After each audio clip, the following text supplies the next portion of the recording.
କାହିଁକି ମହିଳା ପୁରୁଷଙ୍କ ଠାରୁ ଅଧିକ ସମୟ ବଞ୍ଚିଥାନ୍ତି?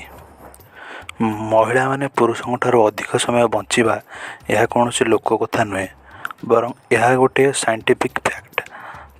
ଦୁନିଆ ସାରା ଯଦି ଦେଖିବାକୁ ଲାଗିବ ତେବେ ପ୍ରାୟତଃ ଅଧିକାଂଶ ଦେଶରେ ଏହା ହିଁ ଦେଖିବାକୁ ମିଳିବ। ପ୍ରଶ୍ନ ଉଠେ, କ'ଣ ପାଇଁ ଏହା ହୁଏ?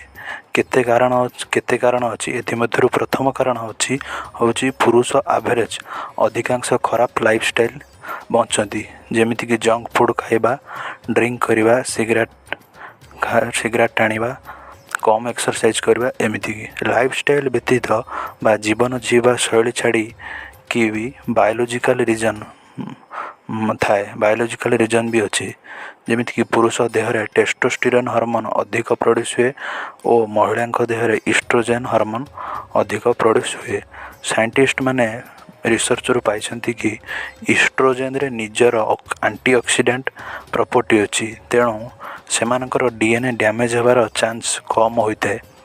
ଟେଷ୍ଟୋଷ୍ଟିରୋନ୍ର ହର୍ମୋନ୍ ଅଧିକ ହେବା ଦ୍ୱାରା ମଧ୍ୟ ପ୍ରୋଷ୍ଟେଟ୍ କ୍ୟାନ୍ସର ହେବାର ଚାନ୍ସ ଥାଏ, କାରଣ ଟେଷ୍ଟୋଷ୍ଟିରୋନ୍ ପ୍ରୋଷ୍ଟେଟ୍ ଗ୍ଲାଣ୍ଡକୁ ଷ୍ଟିମୁଲେଟ୍ କରିଥାଏ।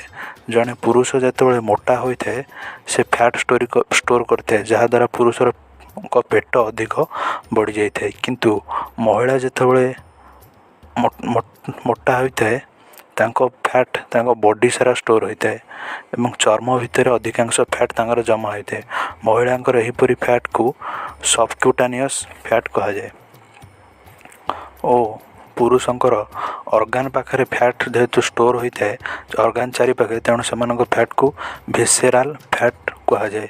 ସାଇଣ୍ଟିଷ୍ଟମାନଙ୍କ କହିବା ଅନୁଯାୟୀ ଫ୍ୟାଟ୍କୁ ଅର୍ଗାନ୍ ଚାରିପାଖରେ ଷ୍ଟୋର୍ ହେବା ବା ଭିସେରାଲ୍ ଫ୍ୟାଟ୍ ସ୍ୱାସ୍ଥ୍ୟ ପାଇଁ କ୍ଷତିକାରକ, କାରଣ ଏହା ହୃଦରୋଗ ବା କାର୍ଡ଼ିଓଭାସ୍କୁଲାର୍ ଡିଜିଜ୍ କରାଇଥାଏ।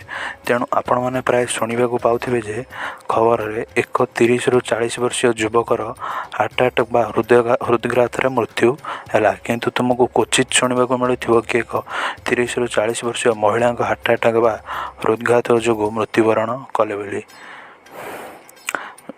ଭିଡ଼ିଓ ଏହିଭଳି ଇନଫର୍ମେଟିଭ୍ ଭିଡ଼ିଓ ଭଲ ଲାଗିଥିଲେ ଲାଇକ୍, ସେୟାର ଓ ସବସ୍କ୍ରାଇବ୍ କରିଦିଅନ୍ତୁ। ଜୟ ଜଗନ୍ନାଥ।